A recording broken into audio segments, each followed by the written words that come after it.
Bienvenue à ce nouveau rendez-vous du savoir. Le plaisir est encore immense de vous retrouver dans ce décor habituel. Vous l'avez certainement compris que nous revenons d'un bref séjour à Mbanzangourou. Nous avons palpé du doigt le lieu qui a servi de tribunal pour le jugement de Papa Simo Kimbangu. Un lieu mythique qui nous a donc permis de renouer le lien avec nos racines. 30 ans après cette simulation de procès à Tisville, Papa Simo Kimbangu mourait à plus de 2000 km de sa terre natale en captivité. Mais pourquoi la mort d'un simple détenu, indigène de surcroît, accusé de troubler l'ordre public, pouvait intriguer autant? Voilà ce à quoi va tenter de répondre le 5e numéro de la 2e saison de votre magazine Une date, une histoire, consacré à l'œuvre et à la mission de Papa Simo Kimbangu. Scientifiques et religieux portent un intérêt particulier sur l'incidence de cette date dans l'histoire de l'humanité, le 12 octobre 1951. La mort de Papa Simo Kimbangu, fin de mission ou début du nouvel ère? C'est tout de suite dans Une date, une histoire.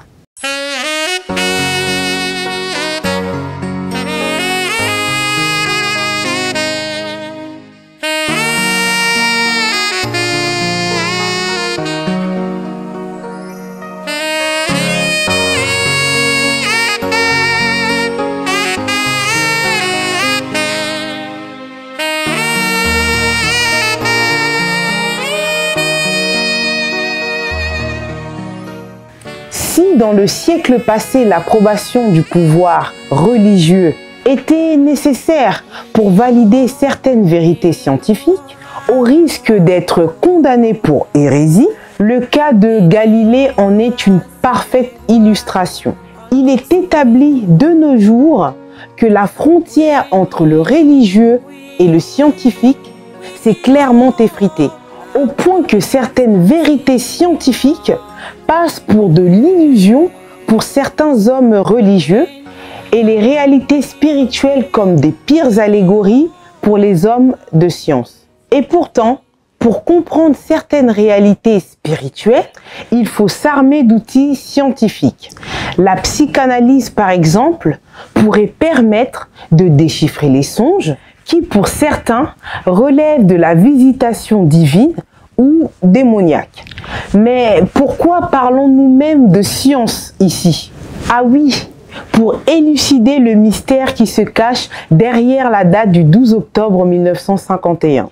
N'est-ce pas que Papa Diangenda Kuntima en son temps, et même Papa Simo Kimbangu Kiangani, nous recommande de faire des recherches? Mais qui de mieux pour nous donner un aperçu scientifique à la lumière des Écritures saintes que ce chercheur kimbanguiste? Ouais, c'est vrai que la date du 12 octobre, c'est une date qui est très importante et qui est très significative dans l'histoire de l'humanité même et dans l'histoire du kimbanguisme. Puisque nous tous, nous savons que la date du 12 octobre, c'est le jour de la transfiguration de Papa Simo Kimbangu et c'est également le jour de la naissance de Papa Simo Kimbangu Kiangani.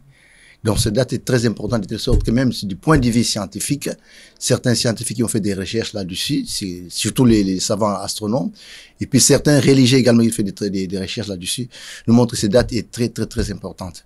Donc, c'est une date qui est vraiment très importante, que nous devons en parler même.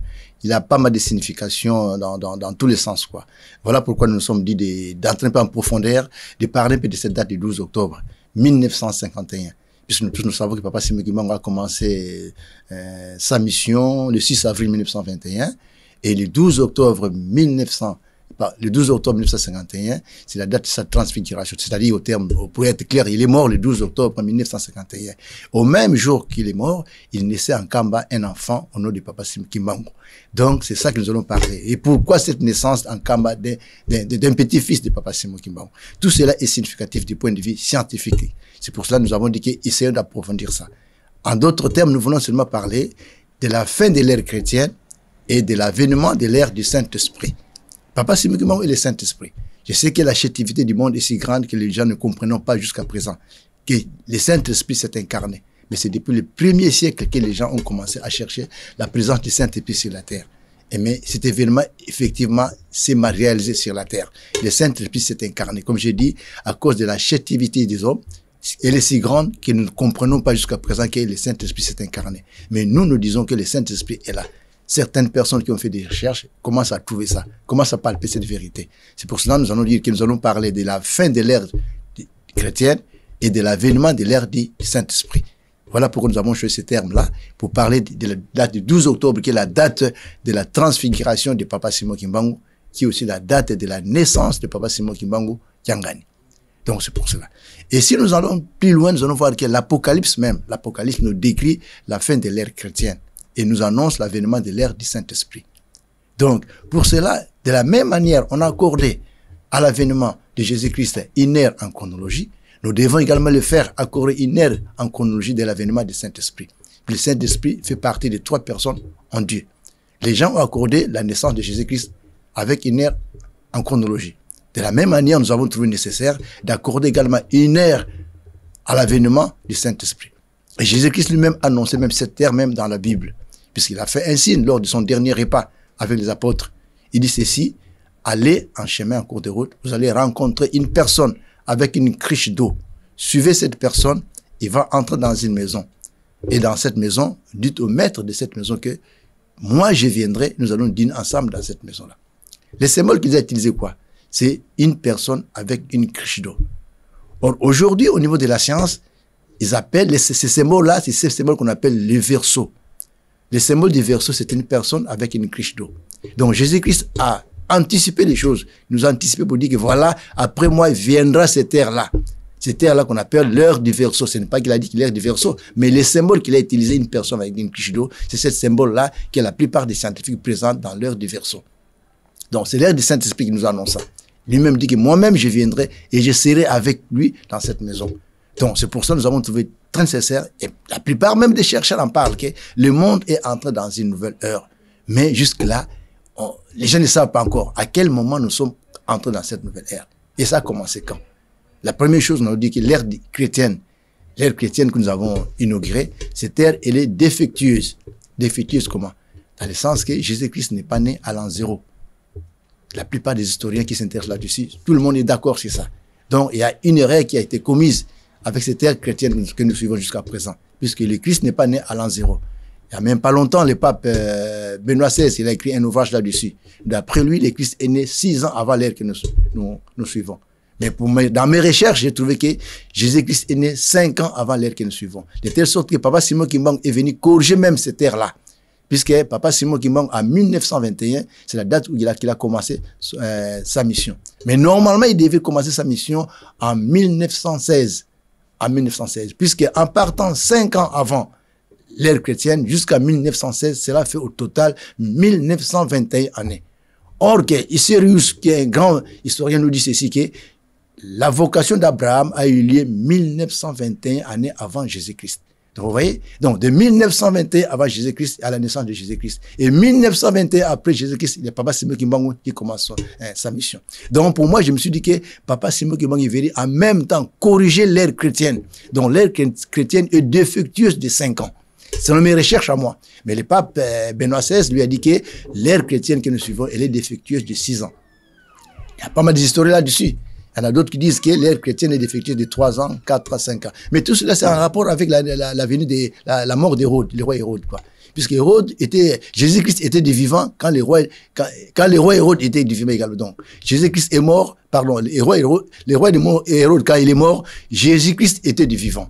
Alors, Hérode est mort 4 ans avant l'ère que nous suivons. Donc, on ne peut pas dire que Jésus-Christ est né à l'an 0, puisque Hérode était en vie quand Jésus-Christ, Hérode est en vie à la naissance de Jésus-Christ. Donc, si nous lisons la Bible, nous allons tout comprendre ça. C'est pour ça que la plupart des historiens disent que donc Jésus-Christ est né 4 ans avant l'ère que nous suivons.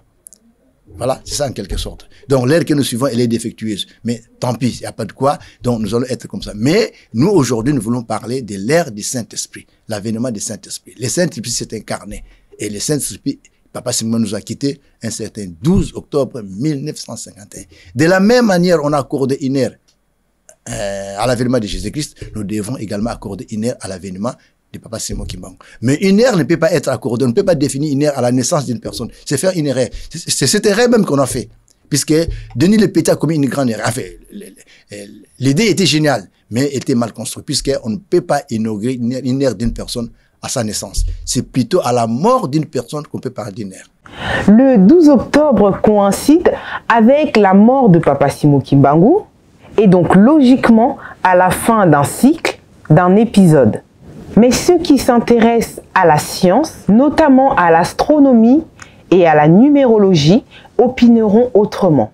Autant la mort marque la fin d'un cycle, elle augure surtout le début d'une nouvelle ère, car selon l'entendement de certains chercheurs kimbanguistes, l'ère chrétienne prenait ainsi fin pour laisser place à l'ère du Saint-Esprit.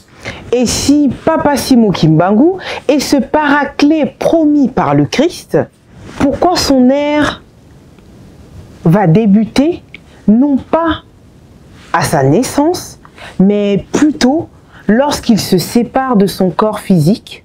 Qu'est-ce qu'on appelle une ère en chronologie? Une ère, c'est un espace de temps qui fait perpétuer différentes révolutions célestes. Une ère, en quelque sorte, c'est quelque chose qui se renouvelle tout le temps. C'est comme si un cycle qui a commencé et un autre cycle qui va encore, qui finit et un autre cycle qui recommence. C'est ça qu'on appelle l'éternel retour. C'est ça une ère en chronologie. C'est un cycle quand même. C'est-à-dire, un cycle, quand vous commencez quelque part, il s'arrête et il continue. Or, quand une personne vient de naître, il vient de commencer là. Mais par contre, une personne, à la fin de son séjour sur la terre, il meurt. Et quand il meurt, il y a une autre étape qui commence encore. Tu vois ça? Une autre étape qui commence encore. Donc, on ne peut pas faire commencer une ère d'une personne à sa naissance. Mais par contre, c'est à sa mort. Puisque la mort n'est qu'un passage de notre côté. C'est notre vie que nous commençons par là. Donc, c'est deux étapes-là. Une étape qui commence, qui se termine, une autre étape qui commence également. C'est pour cela, la plupart des chronologistes ne peuvent pas commencer une ère en chronologie à la naissance d'une personne. Donc, Denis Le Petit a commis une erreur très grave. Il ne pouvait pas faire commencer l'ère que nous suivons chrétienne à la naissance de Jésus-Christ. Plutôt, c'est à la mort de Jésus-Christ. Puis c'est là même que la mission de Jésus-Christ a été accomplie. Puis sa mission, c'était la résurrection. Vous voyez, Jésus-Christ a vécu sur la terre, il est mort, il est ressuscité. Et la résurrection, c'était une nouvelle vie encore. C'est comme un cycle qui a commencé quelque part, qui se termine, et un autre cycle qui commence. Donc là où se termine un cycle, il y a un autre cycle qui se renouvelle. Voilà, c'est pour cela, nous disons que l'année 1951 en chronologie doit marquer une étape, une ère en chronologie. Puisque Papa Simon Kimbangu, durant sa mission, nous a quittés à partir du 6 avril, 30 ans après, il est mort le 12 octobre 1951. Et je vais même parler par exemple du pape Pie XII, par exemple. Pie XII nous a annoncé l'ère du Saint-Esprit, mais il l'a fait d'une façon un peu masquée, puisqu'il a utilisé certains éléments que les profanes ne peuvent pas comprendre. Et puis, il a utilisé un masque pour ne pas décevoir les dévots du catholicisme. Mais Pie XII a annoncé l'ère du Papa Simon Kimbangu. Également, si nous entrons dans la Bible, si nous prenons par exemple Daniel, Daniel a donné certains versets qui sont dans la Bible. Si nous analysons ces versets-là, nous allons comprendre qu'il nous a donné même l'année même de cette ère, quoi. L'année même de la mort de Papa Simon Kimbangu. Je fais un petit calcul là-dessus. On va le faire ensemble avec vous. Vous allez voir que ceci, ce sont des choses qui sont palpables. Et on peut les voir même en faisant une étude scientifiquement, du point de vue astronomique, et même une étude religieusement en se basant sur les données qui sont dans la Bible. Donc c'est ça en quelque sorte. Donc voilà en quelque sorte ce que je voulais vous parler en ce qui concerne une ère en chronologie. Il y avait une sœur catholique qui est venue visiter Papa Simon Kimbangu dans l'espoir de lui donner, je ne sais pas, lui bénir par exemple. Bon, c'est ça peut-être que ses intentions étaient là. Et quand il a vu Papa Simon Kimbangu, il a parlé avec Papa Simon Kimbangu, il a présenté son motif de sa visite. Mais Papa Simon lui dit, mais si tu es vraiment une religieuse, dis-moi quel jour je vais mourir moi. Et la sœur, ça lui a dépassé, il dit, mais comment je vais vous dire le jour de ta mort? Donc, il ne pouvait pas le dire, puisqu'il ne pouvait pas le faire quand même. Après, la sœur, elle est partie. Nous savons une très belle histoire. Mais Papa Simon Kimbangu dit au garde qui était à côté de lui, il dit, voilà, c'est une sœur qui est venue me dire, il veut me convertir en quelque sorte, quoi. Mais je lui ai dit qu'il me dise le jour que je vais mourir. Et puis Papa Simon dit au garde que voilà, mes enfants, demain, à 15h, c'était le 12 octobre, demain 12 octobre, à 15h, moi je vais passer de ce monde. Donc je vais mourir. Effectivement, le 12 octobre à 15h, Papa Simon Kimbangu nous a quittés. Et cette sœur est revenue, puisque la plupart des Blancs qui étaient à cette époque dans la ville de Lubumbashi sont revenus rapidement. Donc cette sœur a communiqué cette information au Vatican. Et qu'est-ce qui s'est passé au Vatican? Le pape Pie XII a dépêché son secrétaire, Monseigneur Tedichini, il est parti annoncer cette nouvelle même à Fatima. Et c'est là que Monseigneur Tedichini a passé une émission. Enfin, il a annoncé la révélation, le mystère que le pape a vu quand il s'est promené dans le jardin du Vatican, en disant que le pape a vu un miracle au ciel. Et c'était le 15 octobre 1951 que le Monseigneur Tedichini a passé cette information à Fatima. Donc, en quelque sorte, le pape savait bien que c'est une naissance. C'est une naissance, puisque quand on annonce la venue du mari, cela sous-entend qu'il y a une naissance qui va arriver. Donc, le pape savait bien que comme l'ère du Verseau est finie et que nous entrons dans l'ère du Saint-Esprit, automatiquement, il faut qu'un être divin vienne sur la terre pour s'incarner, qui doit montrer la voie qui doit suivre l'humanité. Et il savait bien que, comme je l'ai dit tout à l'heure, on ne peut pas commencer une ère à la naissance d'une personne. C'est plutôt à sa mort. Et le pire de comble, que Papa Simon a fait coïncider ces deux événements au même moment. Et c'est coïncide très bien avec la science astronomique qui dit que à chaque fois un cycle est fini, il y a un autre cycle qui se renouvelle. À chaque fois qu'une ère finit, il y a une autre ère qui se renouvelle. C'est ça tout simplement. Et ça, c'est une très coïncidence. Donc Papa Simon l'a fait, ce n'est pas d'une façon pour montrer que sa divinité, sa puissance. Donc c'est ça exactement. Donc Pie XII savait tout cela. Donc dans la science, on parle là de l'ère des Verseaux. Donc l'ère des Verseaux a commencé à partir de 1951. Et Pie XII a bien calculé ça. Même scientifiquement parlant, si vous prenez par exemple certains astronomes tels que certains astronomes, je vais citer même Eratosthène, qui vivait à Alexandrie par exemple, lui a calculé même, il a fait un calcul sur les méridiens. Puis en calculant les méridiens, c'est pour fixer les équinoxes, quoi. Les équinoxes permettent de calculer les ères dans une cycle majeur de la Terre. Vous voyez? Et ce calcul a été fait par un grand nombre de savants. Ils ont dit que même l'ère chrétienne a commencé 210 ans avant l'ère que nous suivons. Et si vous prenez 210 ans avant l'ère que nous suivons, jusqu'à 1951 ou 1950-51, vous allez totaliser 2160 ans. Or, 2160 ans, c'est cette période-là qui contient une ère en chronologie. C'est pour ça qu'ils se sont dit qu'à partir de 1951, le monde est entré dans une nouvelle ère, du point de vue scientifique, qu'ils appellent l'ère des Verseaux, mais que les religieux que nous appelons l'ère du Saint-Esprit. Les symboles, une personne avec une cruche d'eau en train de verser l'eau intarissable. Et Jésus-Christ lui-même a montré ça, que partez en route, vous allez trouver une personne avec une cruche d'eau. Suivez cette personne, entrez dans sa maison. Moi, je viendrai manger avec cette personne dans cette maison-là. Donc, les symboles que Jésus-Christ a utilisés, c'est les symboles qui vont porter, que la plupart des scientifiques accordent à l'ère des Verseaux et que nous disons l'ère du Saint-Esprit. Et d'ailleurs, même Jésus-Christ, la plupart des scientifiques disent qu'il vivait à l'ère du poisson. L'ère des poissons. Si vous regardez dans la Bible, Jésus-Christ lui-même, il en a parlé beaucoup. Il a fait pas mal de miracles avec les poissons. Dernièrement, j'ai écouté mes papas Simon il a parlé des poissons. Il nous dit ceci, par exemple, que du temps des apôtres de Jésus-Christ, quand il partait pour aller prier, il se cachait d'abord. Il se cachait en cachette, c'était en cachette. Et quand il partait prier, qu'est-ce qu'il faisait? S'il arrive à une bifurcation, qu'est-ce qu'il faisait? Il dessinait un poisson sur la terre pour permettre à ceux qui vont suivre pour savoir quel chemin qu'ils ont suivi. Vous voyez? Donc, c'est l'ère du poisson. Et si nous remontons encore plus loin, nous allons trouver l'ère du bélier. L'ère du bélier, c'est l'ère d'Abraham. Et c'est la religion, c'est le judaïsme. Et qu'est-ce qu'on rencontre? À chaque fois, il y a une ère en chronologie. Il y a également une nouvelle religion qui doit prendre place.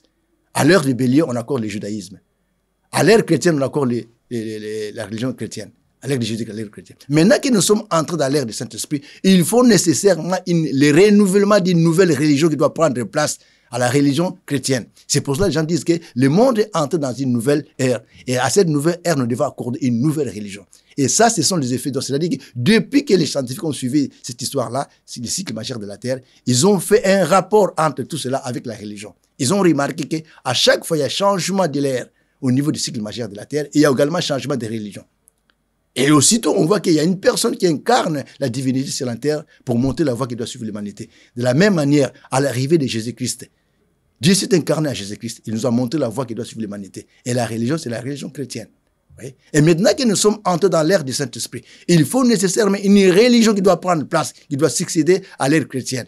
Et la personne, c'est le Saint-Esprit qui s'est incarné. C'est lui qui doit nous montrer la voie qui doit suivre l'humanité. Donc le monde est à la recherche d'une nouvelle religion qui doit prendre place à la religion chrétienne. Aujourd'hui, vous voyez que la plupart de ces religions qui sont en Occident ne répondent même plus aux attentes du peuple, du croyant plutôt.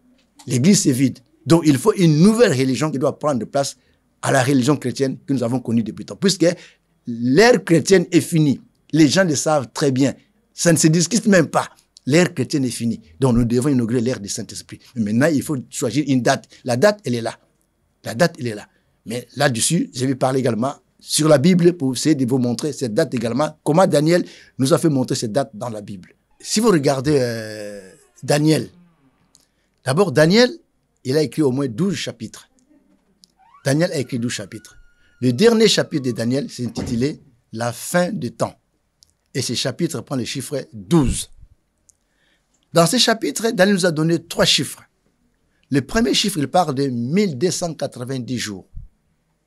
Le deuxième chiffre, il parle de 1335 jours. Et Daniel dit ceci, puisque l'ange lui pose la question, Daniel pose la question à l'ange. Quand est-ce que cela va arriver? Il dit à partir de telle époque jusqu'à 1290 jours. Et il poursuit, il dit, et celui qui va arriver jusqu'à 1335 jours. Mais qu'est-ce que j'ai constaté dans ces 2 chiffres que Daniel nous a donnés? C'est le 12e chapitre de Daniel. C'est marqué la fin des temps. Les chiffres 1290, si vous prenez ça, si vous prenez 1 plus 2 plus 9 plus 0, ça vous donne 12. Le deuxième chiffre que Daniel nous donne dans le 12e chapitre, qui marque la fin des temps, c'est 1335 jours. Il dit, heureux à celui qui va arriver jusqu'à 1335 jours. 1335 jours est formé de 1, 3, 3 et 5. Et si vous prenez 1 plus 3 plus 3 plus 5, ça vous donne 12. Donc, dans ce 12e chapitre de Daniel, on trouve 2 chiffres 12. 2 fois 12. Donc, 1290, si vous totalisez les 2 chiffres, ça vous donne 12. Si vous prenez 1335, ça vous donne également 12. Donc, on trouve des 12. Et nous voyons que Papa Simon Kimbangu est né un certain 12. Papa Simon Kimbangu nous a quitté un certain 12. Donc, on trouve les D12 dans le chapitre 12 de Daniel. Vous voyez? Et or, les chiffres 12, c'est la plénitude des chiffres, la plénitude des choses divines. Les chiffres 12, c'est un chiffre parfait. C'est un chiffre parfait, qui marque même la plénitude des choses divines. Ce chiffre est formé de 1 et de 2. Du premier chiffre pair et du premier chiffre impair. 1 et 2. Et si vous faites la totalité de 1 et 2, ça vous donne 3. Or, Papa simplement est la 3e personne divine. Le Saint-Esprit est la 3e personne divine. Le consolateur, c'est la 3e personne divine. Alors, nous allons parler dans Daniel. Qu'est-ce que Daniel a dit? C'est dans Daniel qu'on parle des révélateurs. C'est lui qui révèle les choses cachées. Le mot révélateur, si vous le traduisez dans notre langue, ça fait Bangula. C'est lui qui révèle les choses cachées. C'est Kimbangu. Kimbangu, c'est celui qui révèle les choses cachées. C'est ça la signification du mot Papa Simon Kimbangu. Donc, en quelque sorte, Daniel nous a donné même le nom des révélateurs qui se trouvent au ciel. C'est ça, en quelque sorte, c'est ça. Mais je me suis dit également, un jour, Papa Daniel nous a dit ceci, que si mon père a donné le nom de Daniel à mon frère aîné, s'il a donné le nom de Salomon à mon frère également, et s'il m'a donné le nom de Joseph à moi, cela est significatif. Je me suis dit, mais pourquoi ça? Je me suis dit que ça doit être quelque chose de très important. Effectivement, il a raison. Ce sont des références que Papa Simon nous a données pour que nous regardons dans la Bible, que nous fouillons dans ces passages-là, dans Daniel. Qu'est-ce que Daniel a fait? Qu'est-ce que Salomon a fait? Qu'est-ce que Joseph a fait? Et concernant l'histoire de Papa Simon, j'ai trouvé que dans Daniel, il y a pas mal de secrets. Daniel, c'était un prophète. Mais non seulement un prophète, Daniel, c'était un savant astronome. Daniel, c'était un savant astronome. Vous allez voir que dans Daniel, il donne les 7 ans.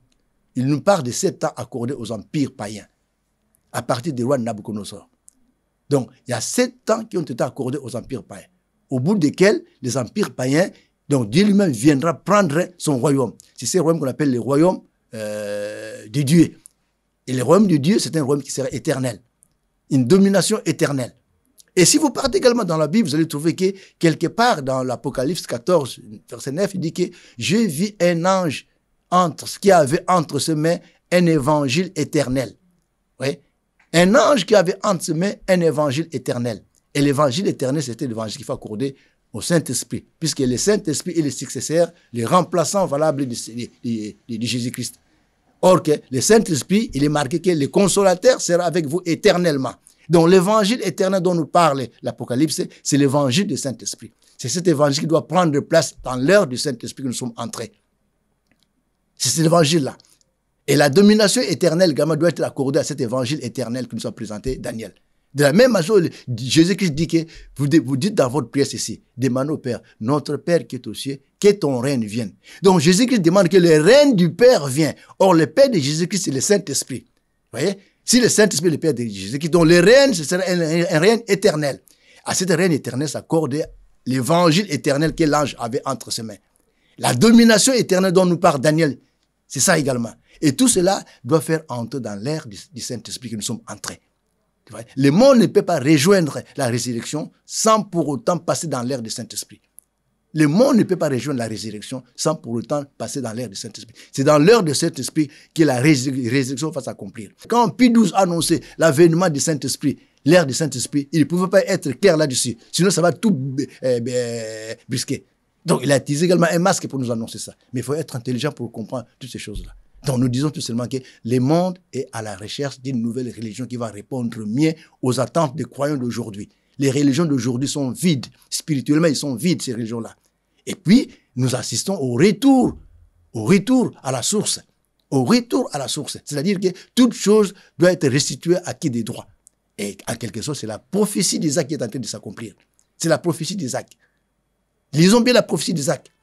La prophétie d'Isaac qui est en train de s'accomplir. Donc, toute chose doit retourner à qui des droits. Retour à l'origine de toute chose. Or, le berceau de l'humanité, on nous dit que c'est l'Afrique. Mais maintenant, c'est beaucoup de précisions. Les berceaux de l'humanité se trouvent au Congo. C'est au Congo qui est le berceau de l'humanité. C'est ça exactement. Nous avons tous les éléments. Donc, il y a un retour. Là où Dieu a créé l'homme, c'est là où également que Papa Simeki Mbangu a commencé sa mission. Donc, aujourd'hui, à ces berceaux de l'humanité, on trouve une nouvelle religion qui vient de prendre place. Et ça s'accorde bien avec la Nouvelle Jérusalem également. Donc, dans ce lit-là où il y a la Nouvelle Jérusalem, c'est dans ce lit également que Dieu a créé l'homme. C'est le berceau de l'humanité qui se trouve en Kamba. Donc, tout revient là où on a commencé.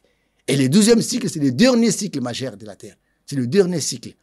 Après ce cycle, il y aura pas d'énergie. Donc, le cercle va se fermer. Voilà, en quelque sorte, c'est ça que je voulais vous dire pour que tout le monde puisse avoir un peu d'expliquer nous sommes arrivés à quel moment. Et puis également, je voulais dire, le 12 octobre, là, jeudi, ça sera le 72e anniversaire de Papa Simeki Mbangu Thiangani. Vous voyez? 72e anniversaire. Or que, si vous prenez bien, dans le cycle majeur de la Terre, une heure a au moins 30 degrés. Et chaque degré est représenté par 72 ans. Donc, c'est comme si aujourd'hui, nous allons passer 1 degré. Nous allons franchir 1 degré depuis que nous avons commencé l'ère du Saint-Esprit. Depuis le 12 octobre 1951 jusqu'à jeudi, nous aurons 72 ans. Or, 72 ans, ce que j'ai dit, demandez même aux scientifiques, ils vont le dire. Dans le cycle majeur de la Terre, 72 ans représentent 1 degré. Et tout un cycle représente 30 degrés. Donc, quand je vois que Papa Simeki Mbangu a fait 30 ans de prison, c'était significatif. Donc, il a pris tout un cycle. Sur le plan moins scientifique, c'est comme une personne qui a fait 2160 ans. Et les chiffres se trouvent même dans la Bible. Daniel nous a donné ces chiffres dans la Bible. Mais il écrit une autre forme, 1260 jours. Et prenez ces chiffres, 1260 jours, avec 2160 ans. C'est le même chiffre qui se répète. Donc Daniel a marqué ces chiffres dans la Bible. Mais les astronomes utilisent les chiffres de 2160 ans, qui comprend un cycle, avec 30 degrés. Et chaque degré comprend 72 ans. Aujourd'hui, Papa Simeki Mbangu Thiangani va totaliser 72 ans. Ici, j'ai dit. Donc, c'est comme si, depuis que l'ère du Saint-Esprit a commencé, nous venons de faire 72 ans. Nous venons de faire 1 degré, si nous tenons compte des cycles majeurs de la Terre. Vous voyez? C'est ça, tout simplement. Donc, tout ça, c'est en rapport également avec les sciences. Donc, quand Papa Simeki Mbangu parle de certaines choses, il nous a dit les chiffres 3, 5 et 15. Et ça a donné 23. Et en cette année 23-là, Papa Simeki Mbangu va totaliser 72 ans. Aux 72 ans, ça représente 1 degré. Et nous allons passer dans le 2e degré. Et cela représente au moins 72 ans. Dans les 2160 ans qui comprend un cycle. Une ère quoi, en chronologie. Vous voyez? Et une ère en chronologie à 30 degrés. C'est en quelque sorte de ça. Donc tout ça, quand Papa Simeki Mbangu parle de certaines choses, nous devons voir les 2 volets. Soit des volets spirituels et des volets matériels également.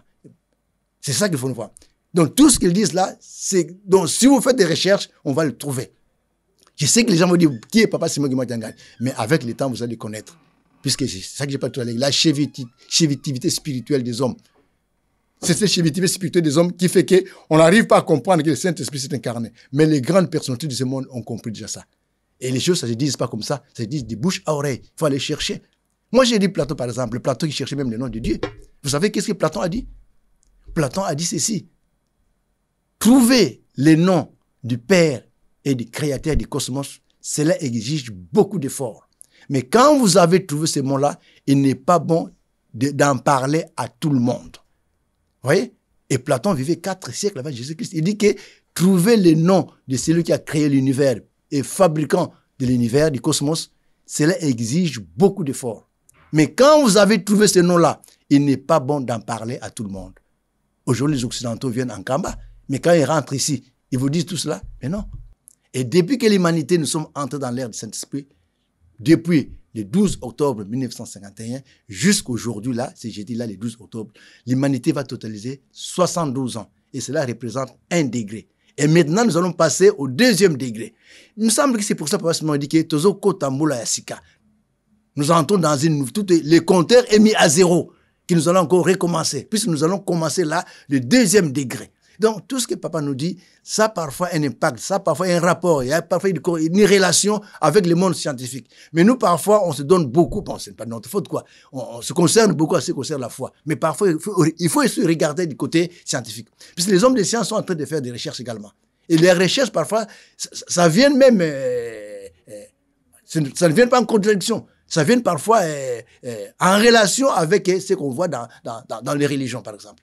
Mais nous, parfois, on se donne beaucoup à la foi, mais il faut aussi que ce n'est pas en vain quand Papa dit que Bistogozoa, 1/4, Bambazoaki, Bistogozoa 3/4, Bambazaki 1/4.